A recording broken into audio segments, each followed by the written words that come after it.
আৰু মাত্ৰ কেইটামান ঘণ্টা পিছতেই আপুনি পাব এটা ভাল খবৰ, কিয়নো 3,70,000 লোকৰ একাউণ্টত সোমাব PMAY ঘৰৰ ধন।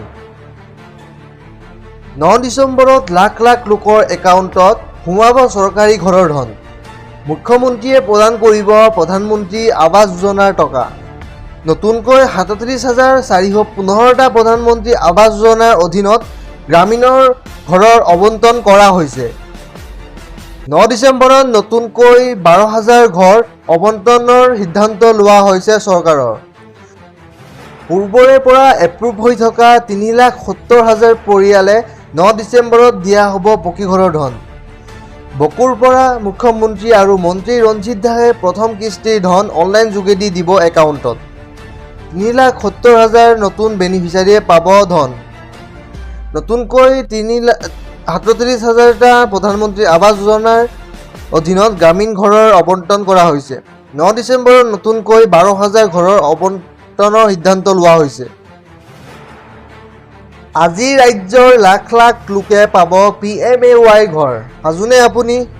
আজি ৰাজ্যৰ লাখ লাখ লোকে পাব চৰকাৰী পকী ঘৰৰ ধন। আপোনাৰ যদি কেঁচা ঘৰ তেন্তে আপুনিও পাব চৰকাৰী পকী ঘৰৰ ধন। অন ৰাখক মোবাইল ফোন, চেক কৰক মোবাইল ফোন। 3,70,000 লোকৰ একাউণ্টত সোমাব লাখে লাখে টকা।